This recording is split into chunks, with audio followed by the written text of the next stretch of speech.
Business ലോകത്ത് സാധാരണയായി കാണുന്ന ഒരു പാറ്റേൺ ഉണ്ട്. ഒരു ഫാക്ടറി നഷ്ടത്തിലായാൽ അത് കൈകാര്യം ചെയ്യാൻ മുന്നോട്ട് വരുന്നത് പൊതുവെ പുരുഷന്മാരാണ്.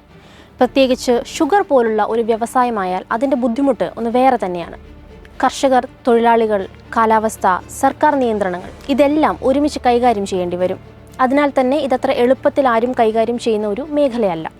പക്ഷേ 1980കളിൽ ഈ പതിവ് മുഴുവൻ മാറ്റിയ ഒരു വലിയ തീരുമാനമുണ്ടായി. 35 വയസ്സുള്ള 15 വർഷം വീട്ടമ്മയായി മാത്രം കഴിഞ്ഞ ഒരാൾ തൻ്റെ ഭർത്താവിനോട് പറഞ്ഞു, നിങ്ങൾ കൊൽക്കത്തയിൽ പോയി ഫൈനാൻസ് നോക്കൂ, ഞാൻ ഉത്തർപ്രദേശിലെ ബൽറാംപൂർ പോയി ഫാക്ടറി കൈകാര്യം ചെയ്യാം. ആ സ്ത്രീയാണ് മീനാക്ഷി സെറോഗി.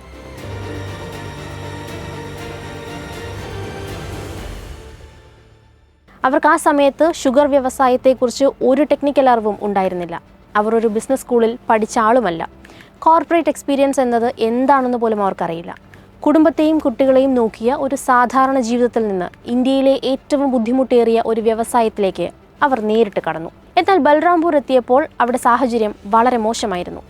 ഫാക്ടറി നഷ്ടത്തിലായിരുന്നു, കർഷകർ അസന്തുഷ്ടരായിരുന്നു, തൊഴിലാളികൾ തീർത്തും വിശ്രമമില്ലാതെയും വിശ്വാസമില്ലാതെയും ജോലി ചെയ്യുന്നൊരവസ്ഥ. ഒപ്പം ഇൻഫ്രാസ്ട്രക്ചർ വളരെ ദുർബലമായിരുന്നു. ആ പ്രദേശം തന്നെ വളരെ പിന്നാക്കത്തിലായിരുന്നു.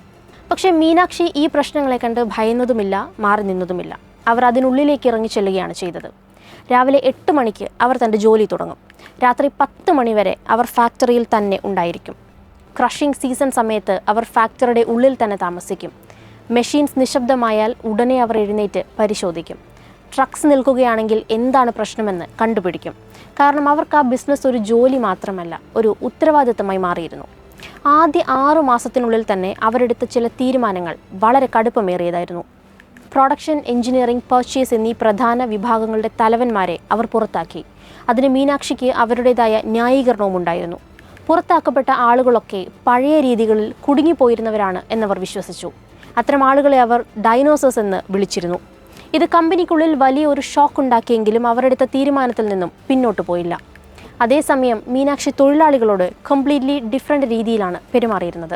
നിയമപ്രകാരം നൽകേണ്ട ബോണസ് 8.33% ആയിരുന്നപ്പോൾ അവർ അത് 20% ഉയർത്തി. മറ്റു കമ്പനികൾ സാലറി 2ാം ആഴ്ചയിൽ കൊടുക്കുമ്പോൾ അവർ ആദ്യ ആഴ്ച തന്നെ കൊടുക്കാൻ തുടങ്ങി. ഇതിലൂടെ തൊഴിലാളികൾക്ക് കമ്പനിയോടൊരു വിശ്വാസമുണ്ടായി. കർഷകരോടും അവർ നേരിട്ടിടപെട്ടു. ഗ്രാമങ്ങളിലേക്ക് പോയി അവരുടെ പ്രശ്നങ്ങൾ കേട്ടു. അക്കൂട്ടത്തിൽ മീനാക്ഷി അവർക്കൊരു ഉറപ്പ് നൽകി, നിങ്ങൾ ഉൽപ്പാദിപ്പിക്കുന്ന കെയിൻ മുഴുവൻ ഞങ്ങൾ തന്നെ വാങ്ങും. ഈ ഒരു വാക്ക് തന്നെ സപ്ലൈ ചെയിൻ സ്റ്റേബിളാക്കാൻ അവരെ സഹായിച്ചു. ആദ്യ വർഷം തന്നെ അവരെല്ലാവരെയും അമ്പരിപ്പിച്ചു. 44 ലക്ഷം രൂപ ലാഭം. നഷ്ടത്തിലായിരുന്ന ഒരു ഫാക്ടറിയെ സംബന്ധിച്ച് ഇത് വലിയൊരു ടേൺ അറൗണ്ട് ആയിരുന്നു. പിന്നീട് അങ്ങോട്ട് അവർക്ക് തിരിഞ്ഞു നോക്കേണ്ടി വന്നിട്ടില്ല. 1980-ൽ ബൽറാംപൂർ ചീനി മിൽസ് ദിവസേന ഏകദേശം 1600 ടൺ കരിമ്പ് മാത്രമാണ് തുടക്കത്തിൽ പ്രോസസ്സ് ചെയ്തിരുന്നത്. പക്ഷേ മീനാക്ഷി സെറോഗി എടുത്ത തീരുമാനങ്ങൾ അടുത്ത വർഷങ്ങളിൽ ഈ കപ്പാസിറ്റി പല മടങ്ങ് ഉയർത്തി. അവർ ഗ്രോത്ത് ബിൽഡ് ചെയ്തത് 2 വഴികളിലൂടെയാണ്, എക്സ്പാൻഷനും പിന്നെ അക്വിസിഷനും. ഭാബ്നാൻ ഷുഗർ 1990-ൽ വാങ്ങി. തുൾസിപൂർ ഷുഗർ 1998-ൽ ഏറ്റെടുത്തു. ധാംപൂർ ഷുഗർ മിൽസിൻ്റെ റൗസഗൻ യൂണിറ്റ് 2005-ൽ സ്വന്തമാക്കി. ഇതിലൂടെ ഏകദേശം 11,000 ടൺ കപ്പാസിറ്റി കൂടി ചേർത്തു. അതോടൊപ്പം അവർ പുതിയ യൂണിറ്റ് സ്ഥാപിച്ചു. അക്ബർപൂർ, മൺകാപൂർ, കുംഫി, ഗുലേരിയ. ഇതിലൂടെ 31,000 ടൺ കപ്പാസിറ്റി കൂടി വീണ്ടും വർദ്ധിപ്പിച്ചു. ഇത് ബൽറാംപൂർ ചീനി മിൽസ് ഏകദേശം 70,000 മുതൽ 76,000 ടൺ വരെ കരിമ്പ് ദിവസേന പ്രോസസ്സ് ചെയ്യുന്ന ഒരു വലിയ ഗ്രൂപ്പായി മാറ്റി. ഇവരുടെ ഫൈനാൻഷ്യൽ ഗ്രോത്തും ഈക്വലി ശക്തമാണ്. 1980-ൽ കമ്പനിയുടെ അസറ്റ് വാല്യൂ 3.8 കോടി മാത്രമായിരുന്നു. ഇന്ന് അതേ കമ്പനിയുടെ മാർക്കറ്റ് വാല്യൂ 3,000 കോടിക്ക് മുകളിലാണ്.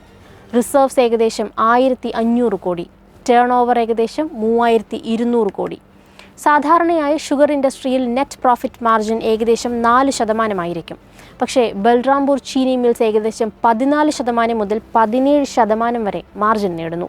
അതായത് ഏകദേശം 500 മുതൽ 600 കോടി രൂപ പ്രോഫിറ്റ്.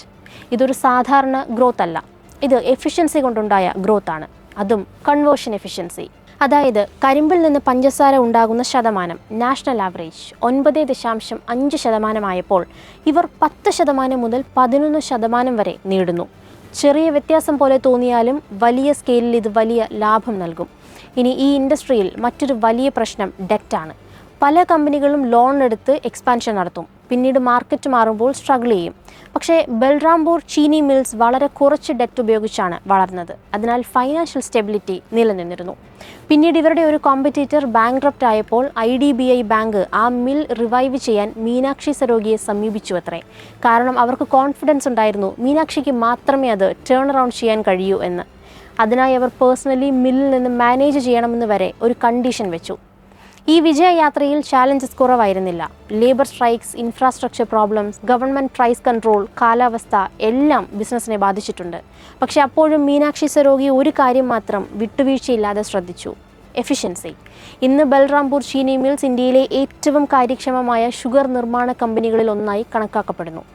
രാജ്യത്തെ ഏറ്റവും വലിയ ഷുഗർ നിർമ്മാതാക്കളിൽ 2ാമത്തെ സ്ഥാനത്ത് നിൽക്കുന്ന ഈ കമ്പനി ഒരു സാധാരണ പ്രൊഡക്ഷൻ യൂണിറ്റായി മാത്രമല്ല, എഫിഷ്യൻസി ഡ്രിവൺ മോഡലായി തന്നെയാണ് മാർക്കറ്റിൽ അറിയപ്പെടുന്നത്. 3000 കോടിക്ക് മുകളിലുള്ള മാർക്കറ്റ് വാല്യുവേഷൻ, 1500 കോടിയിലധികം റിസർവ്സ്, ഏകദേശം 3200 കോടി ടേൺ ഓവർ. ഇവയെല്ലാം വെറും നമ്പേഴ്സ് മാത്രമല്ല, ഈ സംവിധാനം എത്ര ശക്തമായി ബിൽഡ് ചെയ്യുന്നു എന്നതിൻ്റെ തെളിവുകളാണ്. ഷുഗർ ഇൻഡസ്ട്രിയിൽ ശരാശരി 4% മാത്രമുള്ള നെറ്റ് മാർജിൻ നിലനിൽക്കുമ്പോൾ 14% മുതൽ 17% വരെ മാർജിൻ സസ്റ്റെയിൻ ചെയ്യുന്നത് ബൽറാം ചീനി മിൽസിനെ വേറിട്ട് നിർത്തുന്നു. അതുകൊണ്ടാണ് ഈ കമ്പനി മറ്റുള്ളവർക്കിടയിൽ ഒരു ബെഞ്ച് മാർക്കായി കണക്കാക്കപ്പെടുന്നത്. പ്രൊഡക്ഷൻ കപ്പാസിറ്റി 1600 ടൺ മുതൽ 70,000 ടൺ കടന്നത് ഗ്രോത്ത് മാത്രമല്ല, ഒരു ക്ലിയർ എക്സ്പാൻഷൻ സ്ട്രാറ്റജിയുടെ ഫലമാണ്. അക്വിസിഷൻസ്, പുതിയ യൂണിറ്റ്സ്, ഓപ്പറേഷൻ കൺട്രോൾ ഇവയെല്ലാം ചേർന്നാണ് ഈ സ്കെയിൽ ബിൽഡ് ചെയ്തത്. മീനാക്ഷി സരോഗിക്ക് 1994 പത്മശ്രീ ലഭിച്ചു. അത്തരമൊരു വലിയ പുരസ്കാരം അവർക്ക് ലഭിച്ചത് ഒരു ഇൻഡസ്ട്രിയലിസ്റ്റ് എന്ന നിലയ്ക്ക് മാത്രമല്ല, പരമ്പരാഗതമായി പുരുഷന്മാർക്ക് മാത്രം മേൽക്കോയ്മ ഉണ്ടായിരുന്ന ഒരു ഇൻഡസ്ട്രിയിൽ ഒരു സ്ത്രീ ഗ്രൗണ്ട് ലെവലിൽ നിന്ന് സിസ്റ്റംസ് ബിൽഡ് ചെയ്തു. ഫാമേഴ്സ്, തൊഴിലാളികൾ, പ്രൊഡക്ഷൻ, ഫൈനാൻസ് എന്നിവയെ ഒരുമിച്ച് നിയന്ത്രിച്ച് ഒരു സസ്റ്റൈനബിൾ മോഡൽ സൃഷ്ടിച്ചതിനാണ് ആ അംഗീകാരം. അവരൊരു കമ്പനി വിജയിപ്പിച്ചതല്ല, ഒരു എൻറ്റയർ വാല്യൂ ചെയിനെ സ്റ്റെബിലൈസ് ചെയ്തതാണ്. ഇന്ന് മാർക്കറ്റിൽ ബൽറാംപൂർ ചീനി മിൽസ് ഒരു ഷുഗർ കമ്പനിയായി മാത്രമല്ല കണക്കാക്കപ്പെടുന്നത്. ഡിസിപ്ലിൻ, എഫിഷ്യൻസി, കൺട്രോൾ എന്ന 3 ഘടകങ്ങൾ ചേർന്ന ഒരു ഓപ്പറേഷണൽ മോഡലായിട്ടാണ്. പല കോമ്പറ്റീറ്റേഴ്സിനും സ്കെയിൽ ഉണ്ടെങ്കിലും കൺസിസ്റ്റൻസി ഇല്ല, ചിലർക്ക് കപ്പാസിറ്റി ഉണ്ടെങ്കിലും പ്രോഫിറ്റബിലിറ്റി ഇല്ല. പക്ഷേ ഇവിടെ രണ്ടും ഒരുമിച്ചാണ് നിലനിൽക്കുന്നത്. ഈ കഥയുടെ അവസാനം ഒരു കാര്യം വളരെ വ്യക്തമാണ്: ഒരു ഇൻഡസ്ട്രിയെ മാറ്റാൻ വലിയ ക്യാപിറ്റൽ അല്ല വേണ്ടത്, സിസ്റ്റം ബിൽഡ് ചെയ്യാനുള്ള ക്ലാരിറ്റിയും അതിനെ നടപ്പിലാക്കാനുള്ള ഡിസിപ്ലിനുമാണ് പ്രധാനപ്പെട്ടത്. ഒപ്പം വിജയം എന്നത് പുരുഷനോ സ്ത്രീയോ എന്ന് നോക്കിയല്ല ഉണ്ടാവുന്നതെന്നും, കഴിവും കാര്യപ്രാപ്തിയും ഉണ്ടെങ്കിൽ, ചെയ്തെടുക്കാൻ ആശയമുണ്ടെങ്കിൽ, മുഖം നോക്കാതെ തീരുമാനം നടപ്പിലാക്കാൻ കഴിയുമെങ്കിൽ, മാറ്റങ്ങൾക്ക് നേരെ മുഖം തിരിക്കാതിരിക്കുമെങ്കിൽ നിങ്ങളിലെ സംരംഭകന് വിജയം ഉറപ്പാണ്. ഒരു വീട്ടമ്മ മാത്രമായിരുന്ന സ്ത്രീയിൽ നിന്നും പത്മശ്രീ ജേതാവെന്ന നിലയിലേക്ക് വരെയുള്ള മീനാക്ഷിയുടെ യാത്ര ഓർമ്മിപ്പിക്കുന്ന പാഠവും ഇതുതന്നെയാണ്.